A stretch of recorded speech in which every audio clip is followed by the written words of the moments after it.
नमस्कार साथियों, मैं अनंत प्रकाश सिंह आप सभी का स्वागत करता हूं आपके अपने चैनल फ्लोइंग रेस पर। साथियों, आज हम बात करने वाले हैं डीसी शंट मोटर के बारे में, जिसमें हम डीसी शंट मोटर की डेफिनेशन जानेंगे और इसके बाद फिर हम जानेंगे कि डीसी शंट मोटर का बैक ईएमएफ जो होता है वो टर्मिनल वोल्टेज यानी कि सप्लाई वोल्टेज के टर्म में क्या होता है।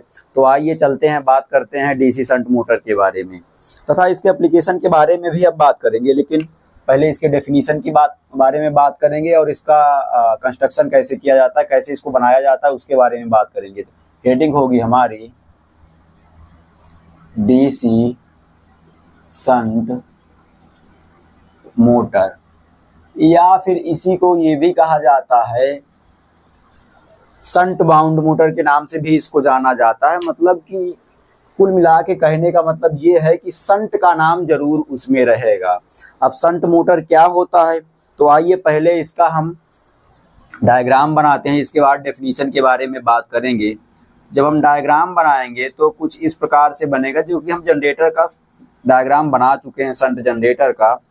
तो ये जो डायग्राम बनेगा लगभग वैसा ही बनेगा, बस अंतर ये होगा कि जो आपका जनरेटर था, जनरेटर में आप जनरेटर को चला करके सप्लाई ले रहे थे और ये मोटर है तो इसमें आपको सप्लाई देना पड़ेगा।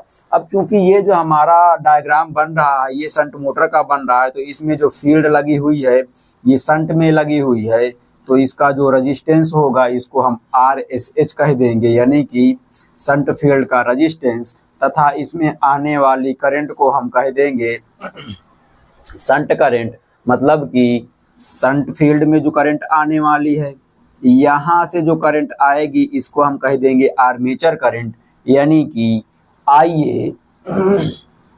और ये यहाँ से जो करंट आएगी इसको हम कह देंगे लोड करंट, यानी कि IL।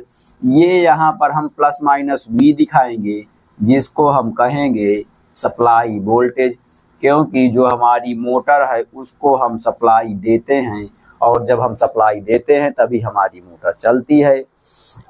इसके बाद हमने बात किया था, यदि हम आर्मेचर की बात करते हैं तो आर्मेचर में आपको आर्मेचर रेजिस्टेंस मिलता है और बैक ईएमएफ मिलता है। चूंकि ये डीसी शंट मोटर है तो डीसी शंट मोटर में जब हम बात करेंगे तो इसमें भी बाकी अदर मोटर की तरह ही आर्मेचर रेजिस्टेंस RA मिलेगा और बैक ईएमएफ EB मिलेगा। अब अगर हम इसके डेफिनेशन की बात करते हैं तो डेफिनेशन हमको मिलेगा, डेफिनेशन हमको यह मिलेगा कि ऐसी motor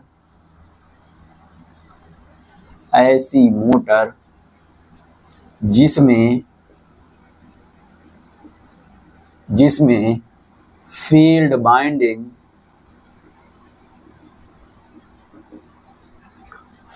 binding armature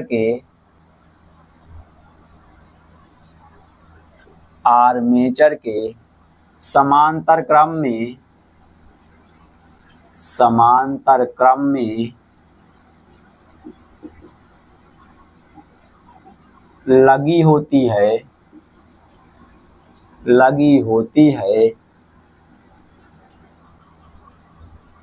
DC shunt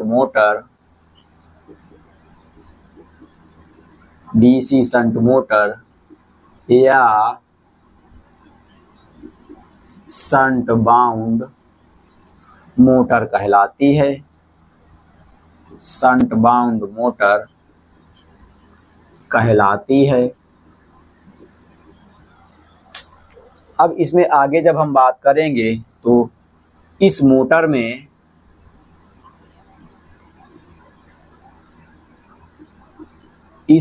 में लोड करंट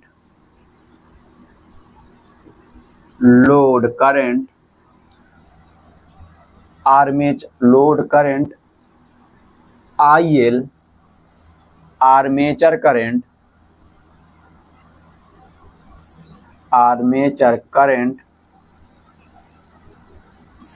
IA तथा फील्ड करंट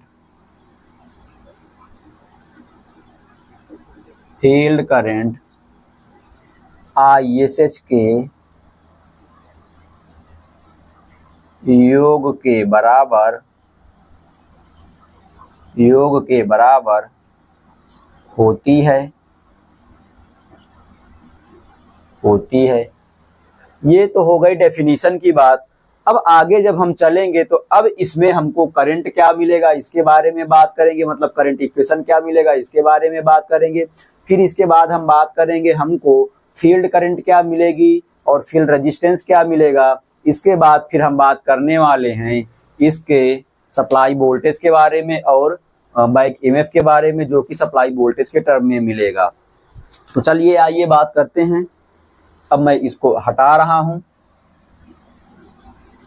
अब जब यहाँ पर हम करंट की बात करेंगे तो करंट हमको देख रहे हैं, तो हमको एक बिंदु पर जब हम देखेंगे तो तीनों करंट मिल रही हैं, और वो बिंदु जो हमको मिल रहा है कौन सा मिल रहा है, हम इस बिंदु को कह दे रहे हैं ये हमारा बिंदु ए है। अगर हम बिंदु ए पर बात करेंगे और यहाँ पर केसीएल लगाएंगे तो हमको मिलेगा IL बराबर IA प्लस ISH। अगर हम कहें अप्लाई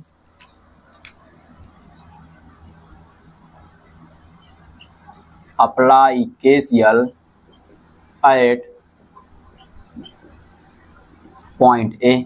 अब जब पॉइंट ए पर हम KCL अप्लाई करेंगे तो हमको मिलेगा क्या, IL बराबर IA प्लस ISH। मतलब कि ये जो करंट आपकी IL आ रही है ये तो दो पार्ट में बढ़ जा रही है। एक आर्मेचर की ओर चली जा रही है जिसको आर्मेचर करंट IA कह दिया जा रहा है, तथा दूसरी फील्ड की ओर चली जा रही है जिसको फील्ड करंट या शंट फील्ड करंट ISH कह दिया जा रहा है। अब अगर हम यहाँ से बात करें तो एक इक्वेशन तो ये हमको मिल ही गया करंट के लिए, जो कि लोड करंट को दिखा रहा है। अब यहाँ से अगर हम बात करें कि हमको फील्ड करंट क्या मिलेगा, तो फील्ड करंट निकालने के लिए यहाँ से हम देखें तो हमको मिल जाएगा ISH equal to IL minus IA। ये हमको दूसरा इक्वेशन मिल जाएगा। अब अगर यहाँ से और आगे हम बात करें फील्ड करंट की सप्लाई वोल्टेज के टर्म में, तो हमको सप्लाई वोल्टेज के टर्म में फील्ड करंट क्या मिलेगा, क्योंकि हमारा जो ये सप्लाई वोल्टेज लगा हुआ है ये आर्मेचर के क्रॉस भी दिख रहा है हमको, और जो हमारी शंट फील्ड बाइंडिंग लगी हुई है इसके क्रॉस भी हमें दिख रहा है। तो जब ये सप्लाई वोल्टेज फील्ड बाइंडिंग के क्रॉस दिख रहा है हमको, तो इसका मतलब हम ये कह सकते हैं कि V बराबर IR के हिसाब से जब V बराबर ISH RSH हम लिख सकते हैं। तो अब जब ये देखेंगे तो हमको मिलेगा क्या, हमको मिलेगा V बराबर ISH RSH, और यहाँ से अगर हम ISH निकालें यानी कि फील्ड करंट निकालें जिसको शंट फील्ड करंट कहते हैं, तो हमको मिल जाएगा V अपान RSH। ये तो हमारा फील्ड करंट हो गया वोल्टेज के टर्म में यानी कि सप्लाई वोल्टेज के टर्म में। लेकिन अगर हम इस फील्ड रेजिस्टेंस की बात करें तो ये फील्ड रेजिस्टेंस हमको क्या मिल जाएगा, ये फील्ड रेजिस्टेंस भी तो हमको यहाँ से मिलेगा, जो कि हमको मिल जाएगा, इसको इधर लेके आएंगे, इसको इधर लेके आएंगे तो हमको मिल जाएगा RSH equal to V upon ISH, और ये हमें दे देगा यहाँ से फील्ड रेजिस्टेंस जो कि शंट फील्ड रेजिस्टेंस होगा हमारा। तो इस प्रकार से ये हमने बात कर लिया फील्ड रेजिस्टेंस के बारे में। अब फील्ड रेजिस्टेंस और फील्ड करंट तथा लोड करंट के बारे में बात करने के बाद अब हम बात करने वाले हैं यहाँ पर इसके सप्लाई वोल्टेज की इन terms of armature resistance, load current and back EMF. तो अब जब यहाँ हम बात करेंगे तो हमको क्या मिलेगा, जब हम सप्लाई वोल्टेज की बात करेंगे तो सप्लाई वोल्टेज हमको अगर देखना है तो क्या मिलेगा, अगर यहाँ पर हम KVL लगाएं तो हमें क्या मिलेगा, ये इसमें अगर हम KVL लगाएं तो हमको क्या मिलेगा। जब KVL लगाएंगे मतलब कि यूजिंग KVL किरचॉफ्स वोल्टेज ला जब हम यहाँ यूज करेंगे तो हमको क्या मिलेगा, V minus IARA minus EB मिलेगा इक्वल टू 0। यहाँ से अगर हम V निकालना चाहें तो V हमको मिल जाएगा EB plus IARA।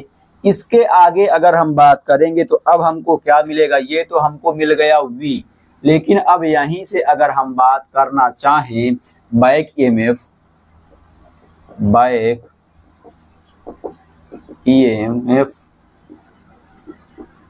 In terms of supply voltage,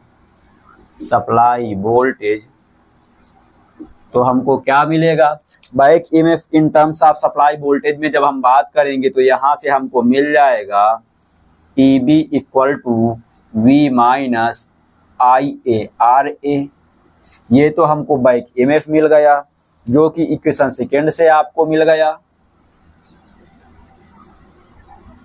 ऊपर वाले इक्वेशन से जब हम निकालेंगे तो EB equal to V minus IARA मिल जाएगा।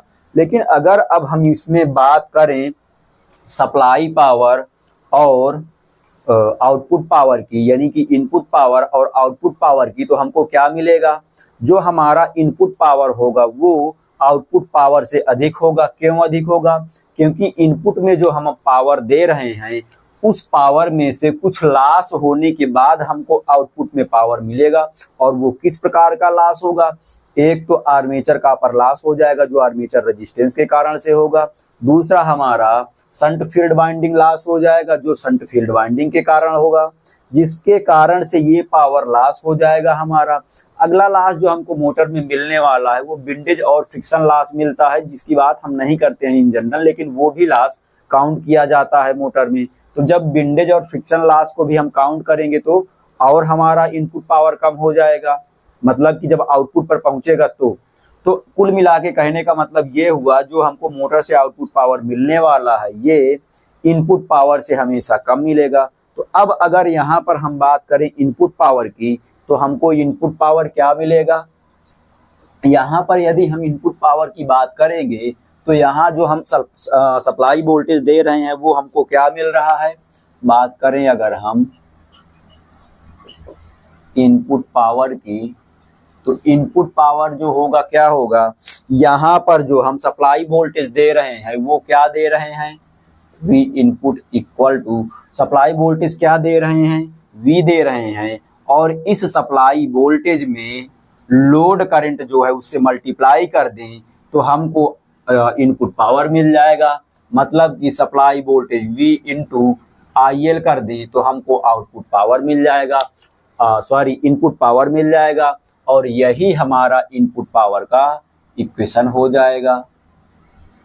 अब अगर इससे आगे हम बात करें और आउटपुट पावर के बारे में बात करें तो हमको क्या मिलेगा, आउटपुट पावर हमको क्या मिलने वाला है। अब जब हम आउटपुट पावर की बात करेंगे तो ये जो आर्मेचर का बैक EMF है ये इसको आर्मेचर करंट के साथ जब हम मल्टीप्लाई करेंगे तो हमको मिलने वाला है आउटपुट पावर, क्योंकि हमको जो आउटपुट मिलता है मोटर का इस बैक EMF के कारण ही मिलता है। तो अब इसके कारण से हम आउटपुट पावर पाएंगे या हमको मिलेगा। तो आइए देखते हैं अब इसको। अब जब यहाँ पर हम आउटपुट पावर की बात करेंगे तो लिखेंगे P output equal to EB into IA का मतलब आर्मेचर करंट होता है। अब जो EB हमको मिला था ये मिला क्या था, V माइनस IARA मिला था। अब ये V माइनस IARA जो मिला हुआ है ये तो आपका बैक EMF हो गया, लेकिन अभी ये IA जो है इसको आप मल्टीप्लाई कर देंगे। अब मल्टीप्लाई करने के बाद इस IA को अंदर लेके आएंगे तो ये मिल जाएगा VIA minus IA square RA।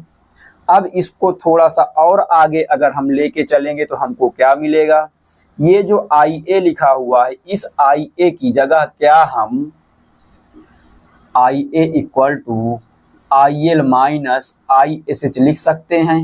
अगर लिख सकते हैं तो यहाँ से उठा के हम इसको पुट कर देते हैं।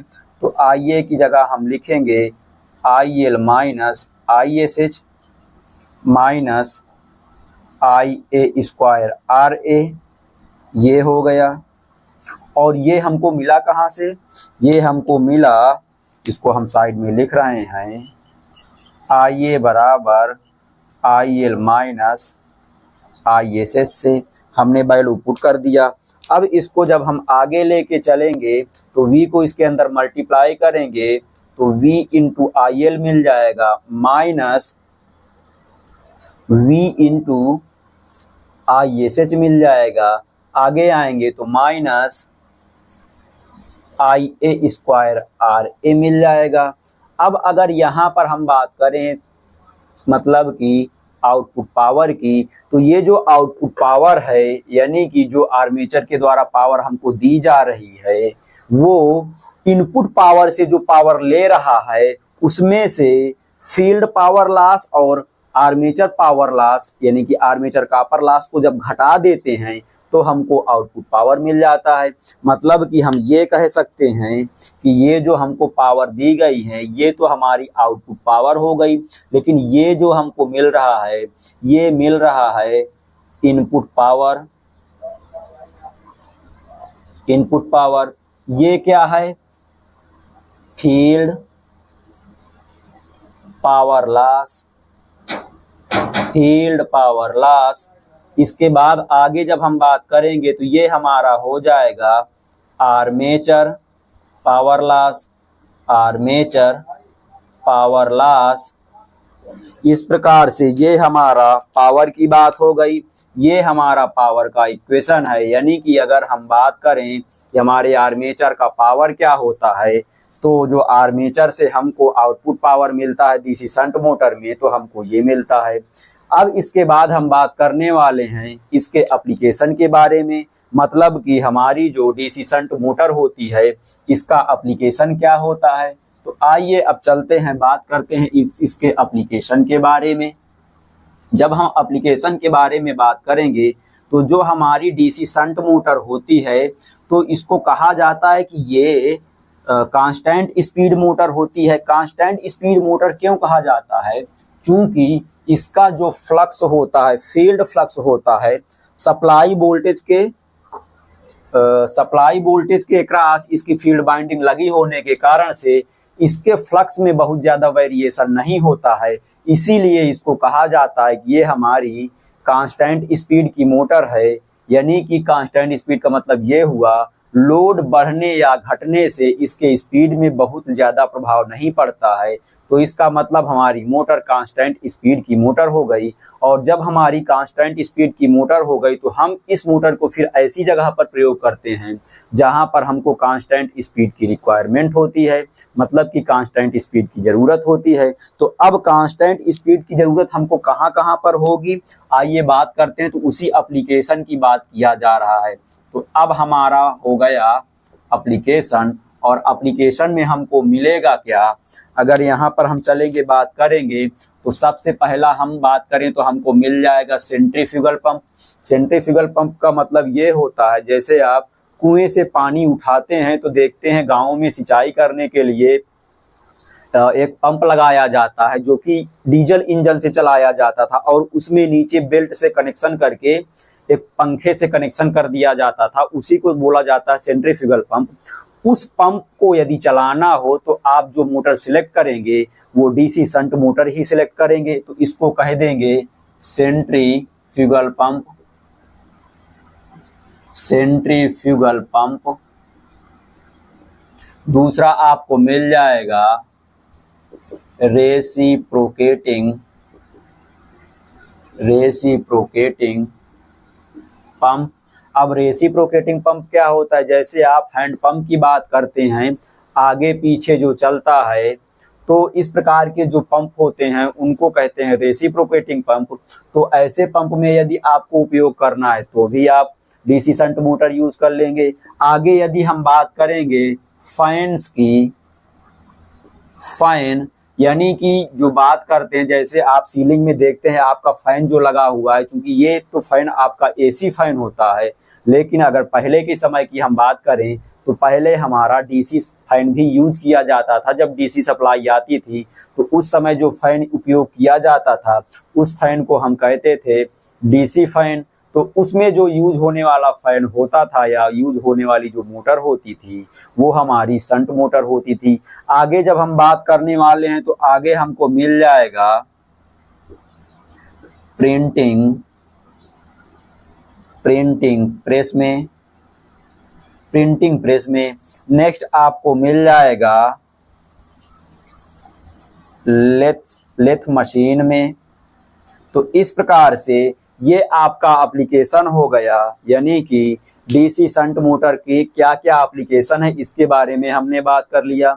अब चलते हैं, आइए बात करते हैं हम कंपाउंड मोटर के बारे में। कंपाउंड मोटर क्या होती है, डेफिनेशन इसकी क्या होगी।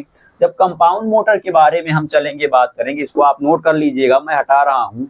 कंपाउंड मोटर के बारे में जब हम बात करने वाले हैं तो कंपाउंड मोटर में हम पढ़े थे कि जो कंपाउंड मोटर होती है दो प्रकार से क्लासिफाई किया जाता है, और जब इसको दो प्रकार से क्लासिफाई किया जाता है तो आपको मिलती क्या है, एक मिलती है शॉर्ट शंट कंपाउंड मोटर और एक मिलती है लॉन्ग शंट कंपाउंड मोटर। अब जब हम शॉर्ट शंट कंपाउंड मोटर की बात करते हैं तो ऐसी मोटर जिसका शंट फील्ड बाइंडिंग केवल आर्मेचर के क्रॉस जुड़ा रहता है उसको हम शॉर्ट शंट फील्ड बाइंडिंग कह देते हैं। मतलब कि कुछ इस प्रकार से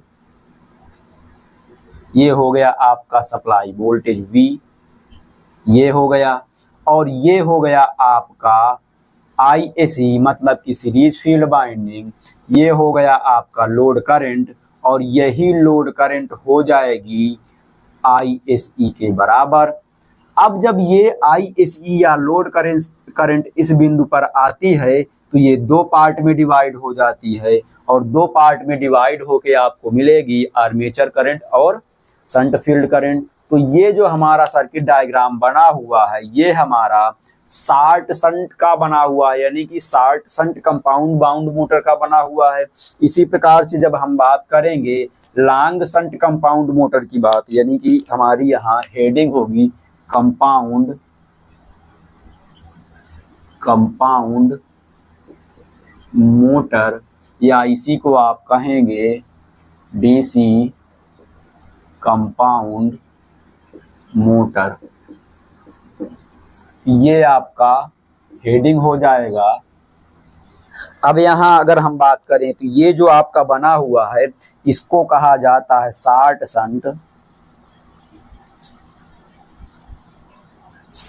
शंट कंपाउंड मोटर। और अब मैं बनाने चल रहा हूं लॉन्ग शंट कंपाउंड मोटर का diagram. Long shunt compound motor का मतलब ये होता है ऐसी मोटर जिसका शंट फील्ड बाइंडिंग आर्मेचर तथा सीरीज फील्ड बाइंडिंग के क्रॉस लगा होता है, उसको long shunt DC compound generator कह दिया जाता है।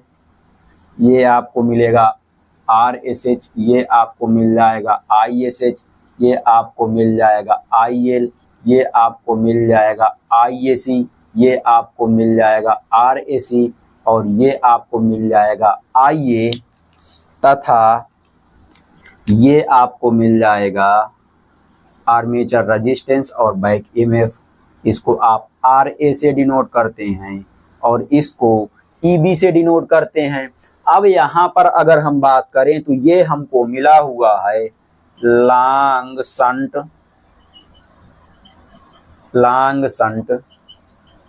कंपाउंड मोटर या कंपाउंड बाउंड मोटर। अब दोनों में अगर हम अंतर देखें तो अंतर हमको क्लियर दिखाई पड़ रहा है कि ये जो हमारी शॉर्ट शंट मोटर है इसमें जो हमारी शंट फील्ड बाइंडिंग लगी हुई है वो सीरीज फील्ड बाइंडिंग से नीचे लगी हुई है, जो कि केवल आर्मेचर के क्रॉस जुड़ी हुई है। लेकिन जब यहाँ पर हम बात करते हैं लॉन्ग शंट मोटर के बारे में तो लॉन्ग शंट मोटर में हमारा जो शंट फील्ड बाइंडिंग लगी हुई है ये आर्मेचर तथा सीरीज बाइंडिंग के क्रॉस लगी हुई है। चूंकि इसको जब हम जोड़ेंगे शंट फील्ड बाइंडिंग को तो इसको जोड़ने के लिए अब हमको तार अधिक लगाना पड़ेगा, बड़ा लगाना पड़ेगा, इसलिए इसको हम लॉन्ग शंट नाम दे दिए। और यहाँ पर हम नीचे से जोड़ते हैं तो तार हमको कम लगती है, इसलिए इसको हम शॉर्ट शंट कंपाउंड मोटर कह दिए। तो ये तो हमारी मोटर की कंस्ट्रक्शन की बात हो गई। अब यदि हम बात करें तो ये जो दोनों मोटर है हमारी long shunt motor, long shunt compound motor, और जो दूसरी हमारी शॉर्ट शंट कंपाउंड मोटर है, ये दोनों मीटर फिर से क्लासिफाई कर दी जाती है टू पार्ट्स में। एक हमारा बनता है कम्युलेटिव कंपाउंड मोटर और दूसरा बनता है differentially compound motor. Cumulative compound motor के बारे में थोड़ा सा हमने बात किया था, कहा था कि ऐसी मोटर जिसमें सीरीज फील्ड फ्लक्स और शंट फील्ड फ्लक्स दोनों एडिटिव नेचर का होता है, मतलब कि दोनों एक दूसरे को सपोर्ट करता है, उसको हम कम्युलेटिव कंपाउंड मोटर कह देते हैं। तथा ऐसी मोटर जिसमें सीरीज फील्ड फ्लक्स तथा शंट फील्ड फ्लक्स दोनों एक दूसरे का अपोज करता है, विरोध करता है, उसको हम डिफरेंशियली कंपाउंड मोटर कह देते हैं। अगर इसके हम डेफिनीशन की बात करें कंपाउंड मोटर की, तो डेफिनीशन हमको क्या मिलने वाली है? डेफिनीशन हमको मिलेगी ऐसी मोटर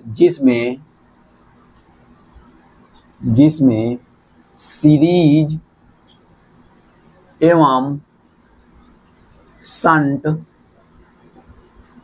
दोनों फील्ड बाइंडिंग का प्रयोग किया जाता है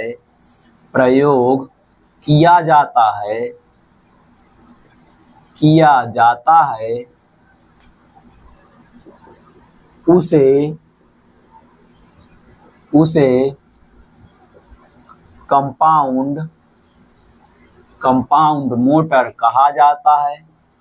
कंपाउंड मोटर कहा जाता है। अब फिर आगे इसमें जब हम बात करेंगे तो लिखेंगे ये मोटर शंट फील्ड बाइंडिंग के कनेक्शन के आधार पर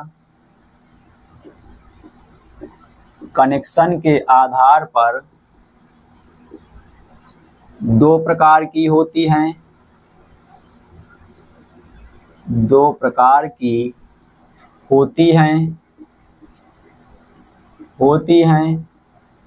तथा ये दोनों प्रकार की मोटर फिर से फील्ड फ्लक्स के नेचर यानी कि एडिटिव और सब्सट्रैक्टिव नेचर के आधार पर, मतलब कि हम ये भी कह सकते हैं कि ये शंट फील्ड बाइंडिंग और सीरीज फील्ड बाइंडिंग की ओरिएंटेशन के आधार पर इसको फिर से दो भाग में क्लासिफाई कर दिया जाता है। मतलब कि अगर हम लिखना चाहें तो इसको जब फिर से हम क्लासिफाई करेंगे तो हम ये कहेंगे कि शंट फील्ड बाइंडिंग तथा सीरीज फील्ड बाइंडिंग के ओरिएंटेशन के आधार पर इसको हम फिर से दो भाग में क्लासिफाई कर देते हैं, जिससे हमें मिल जाता है कम्युलेटिव कंपाउंड मोटर और डिफरेंशियली कंपाउंड मोटर। ये जो कम्युलेटिव कंपाउंड मोटर और डिफरेंशियली कंपाउंड मोटर होता है, इन दोनों मोटर का भी विशेष पर्पज होता है। तथा जो डिफरेंशियली कंपाउंड मोटर होता है, इनका इन जनरल जो यूज होता है, ये जनरल यूज नहीं होता है। इनका उपयोग केवल और केवल एक्सपेरिमेंटल पर्पज के लिए किया जाता है।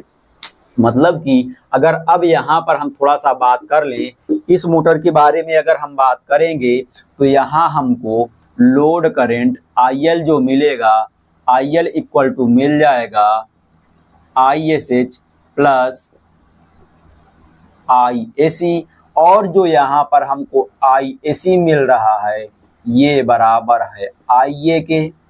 दूसरा इक्वेशन हमको ये मिल गया। अब यहाँ पर यदि हम बैक ईएमएफ की बात करेंगे in terms of supply voltage, तो बैक ईएमएफ हमको क्या मिल जाएगा in terms of supply voltage? Back EMF यहाँ पर हमको मिलने वाला है in terms of supply voltage, ये मिलेगा EB equal to V minus IARA। अब IARA तो हमको मिल गया, लेकिन अभी ये सीरीज बाइंडिंग भी इसी के साथ में जुड़ा हुआ है, तो इसको हम IRSE भी तो इसी के साथ में लिखेंगे। तो इस प्रकार ये हमारा बैक ईएमएफ का इक्वेशन हो गया, जो कि इन टर्म्स ऑफ सप्लाई वोल्टेज हमको मिल रहा है। मतलब कि सप्लाई वोल्टेज के टर्म में ये हमको बैक ईएमएफ का इक्वेशन मिल गया। और ये जो बैक ईएमएफ का इक्वेशन हमको मिल रहा है, ये मिल कहाँ रहा है, यहाँ पर जब हम केवीएल लगा रहे हैं तो मिल रहा है हमको। मतलब कि हम ये कह सकते हैं यूजिंग केवीएल हमको ये बैक ईएमएफ मिल जाएगा। बैक ईएमएफ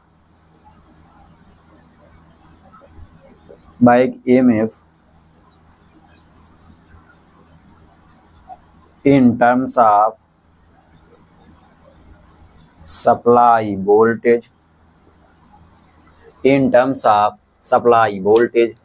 अब अगर इसके आगे हम चलेंगे, इसके आगे जब चलेंगे इस मोटर के लिए बात करेंगे, तो इस मोटर के लिए हमको क्या मिलने वाला है। अब यहाँ पर देखें तो जो हमारा लोड करंट है वो सीरीज करंट के बराबर होगा। मतलब कि यहाँ हम लिख सकते हैं IL बराबर IAC। आगे आएंगे तो हमको क्या मिलेगा, IL बराबर IAC बराबर IA प्लस ISH। ये नेक्स्ट इक्वेशन हमको मिल गया। मतलब कि अगर यहाँ से हम बात करें ISH की, तो ISH जो हमको मिलने वाला है वो क्या मिलेगा, ISH इक्वल टू हमको मिल जाएगा IL माइनस IA। अब ये IL माइनस IA तो इन टर्म्स ऑफ करंट मिला है, लेकिन अगर हम फील्ड रेजिस्टेंस के टर्म में निकालना चाहें तो हमको क्या मिलेगा, ISH equal to V minus IL RSE, या इसी को हम ISE भी तो बोल सकते हैं, डिवाइड बाई RSH कर देंगे तो ये हमको मिल जाएगा शंट फील्ड करंट, जो कि किसके टर्म में हमको मिल रहा है, सप्लाई वोल्टेज के टर्म में। अगर अब यहाँ से आगे हम बात करना चाहें बैक ईएमएफ की इन टर्म्स ऑफ सप्लाई वोल्टेज, तो बैक ईएमएफ हमको क्या मिल जाएगा in terms of supply voltage. तो बैक ईएमएफ जो हमको मिलेगा, मतलब कि यहाँ हम लिखेंगे back EMF in terms of supply voltage,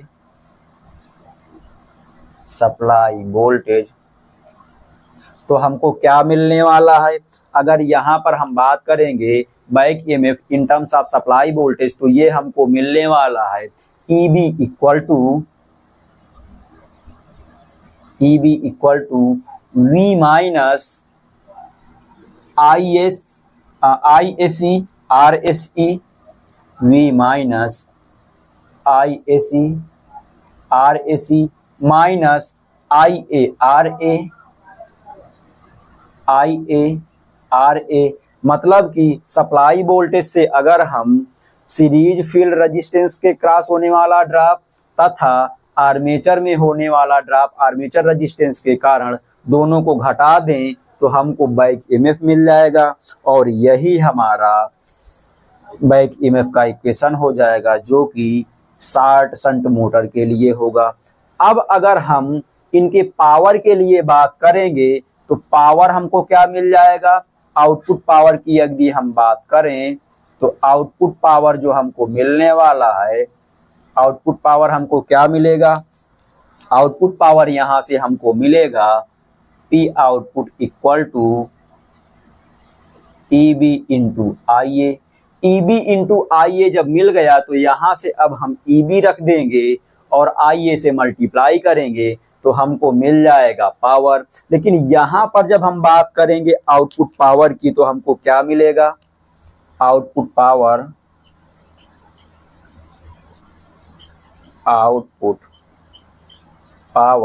तो आउटपुट पावर हमको क्या मिलने वाला है, यहाँ से भी हमको आउटपुट पावर जो मिलेगा EB इंटू IA मिलेगा। अब यहाँ से EB का मान रखेंगे तो ये रखा जाएगा इसकी जगह, और IA को मल्टीप्लाई करके हम पावर निकालेंगे। लेकिन जब यहाँ पर हम बात करेंगे शॉर्ट शंट में तो EB का मान ये रखा जाएगा। अब दोनों में अगर हम देखें तो दोनों में कोई अंतर मिल रहा है? कोई अंतर नहीं मिल रहा है इन जनरल देखकर, क्योंकि इसको जब हम अंदर ले जाके मल्टीप्लाई करेंगे, एक करेक्शन करिएगा यहाँ पर, ये ब्रैकेट यहाँ से होगा, इस करेक्शन को करिएगा, ध्यान रखिएगा। इस प्रकार से अगर देखें तो इस IA को जब हम अंदर ले जाके मल्टीप्लाई करेंगे तो इस प्रकार से देखने पर तो हमको कोई अंतर नहीं मिलेगा। लेकिन जब हम IA का मान रखेंगे, इस आर्मेचर करंट का मान रखेंगे, तो यहाँ पर आर्मेचर करंट जो मिलेगा हमको अलग मिलेगा। और यहाँ पर जब हम आएंगे बात करेंगे तो यहाँ पर जो हमारा सीरीज फील्ड करंट है वो अलग मिलेगा। मतलब कि मान बदल जाएगा, इसलिए अब यहाँ पर जो आउटपुट पावर मिलने वाला है और यहाँ पर जो आउटपुट पावर मिलने वाला है ये अलग अलग मिल जाएगा। अब इसके आगे आइए चलते हैं, हम बात करते हैं इनके एप्लीकेशन के बारे में। जब इनके एप्लीकेशन के बारे में हम बात करेंगे तो हमको क्या मिलेगा, एप्लीकेशन हमको क्या मिलेगा। अब हम इनको ऐसी जगहों पर प्रयोग करते हैं जहां पर इस अगर नो लोड पर रहे तो कोई रिक्वायरमेंट ना हो, लेकिन जब इस पर लोड लगाया जाए, पावर बढ़े, तो पावर बढ़ने के साथ साथ ये देखा जाएगा कि जो पावर बढ़ रही है किस हिसाब से बढ़ रही है। यदि कांस्टेंट नेचर में बढ़ रही है तो फिर वहां पर हम सीधा सीधा, कांस्टेंट नेचर का मतलब ये है कि एक समान रूप से बढ़ रही है, तो वहां पर फिर हम सीधा सीधा यूज कर लेंगे ऐसी मोटर को जो कांस्टेंट पावर दे। लेकिन अगर ऐसी जगहों पर हमको मोटर को यूज करना है जहां पर पावर बढ़ रही हो और तेजी से बढ़े मोटर, तो फिर ऐसी जगहों पर हम यूज कर लेंगे कंपाउंड मोटर को। तो मतलब कि कंपाउंड मोटर के अगर एप्लीकेशन की हम बात करें तो एप्लीकेशन हमको क्या मिल जाएगा, एप्लीकेशन में अगर हम बात करें तो इसको हम एलिवेटर में यूज कर लेते हैं, एलिवेटर में। नेक्स्ट हमको क्या मिल जाएगा, क्रशर्स। नेक्स्ट हमको क्या मिल जाएगा, पंचिंग मशीन, पंचिंग मशीन। तो इस प्रकार से ये हमारा एप्लीकेशन हो गया। इसमें अगर हम बात करें तो प्लेनर भी आ जाता है, क्योंकि प्लेनर का भी जो लोड होता है वो फिक्स नहीं रहता है, घटता बढ़ता रहता है, तो उसमें रेगुलेट करने की व्यवस्था होनी चाहिए। तो ये यहाँ पर प्लेनर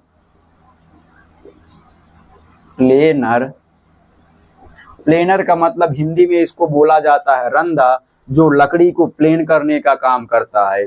तो इस प्रकार से ये हमारे एप्लीकेशन हो गए शंट मोटर के, कंपाउंड मोटर के। अब हमने कहा था कंपाउंड मोटर दो प्रकार की होती है, तो ये तो हमारी जो कम्युलेटिव कंपाउंड मोटर होती है, इसको या तो हेडिंग चेंज करके ऐसे लिखिएगा, एप्लीकेशन ऑफ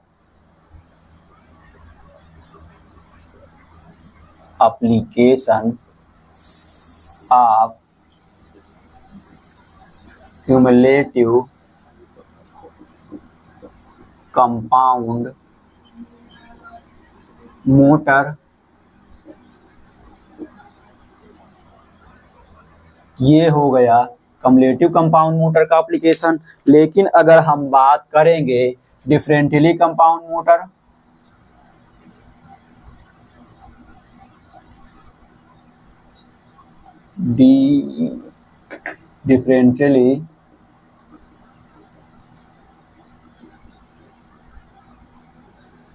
डिफरेंटली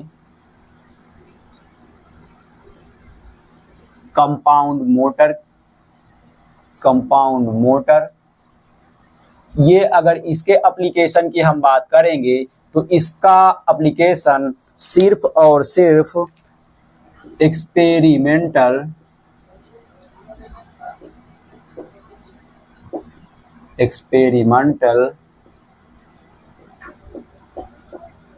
पर्पसेस के लिए किया जाता है, के लिए किया जाता है, मतलब कि इसका कोई व्यवहारिक उपयोग नहीं होता है, इसका केवल और केवल एक्सपेरिमेंट पर्पस के लिए उपयोग किया जाता है, जो कि लेबोरेटरी में हम उपयोग करते हैं। तो इस प्रकार से ये हमारा हो गया क्लासिफिकेशन ऑफ मोटर्स। उम्मीद करता हूँ ये टॉपिक आपको अच्छा लगा होगा। यदि टॉपिक अच्छा लगा है तो दोस्तों के साथ शेयर करिएगा और चैनल को सब्सक्राइब करिएगा, ताकि हमारे नेक्स्ट आने वाले वीडियोस आप तक पहुंच सकें। धन्यवाद।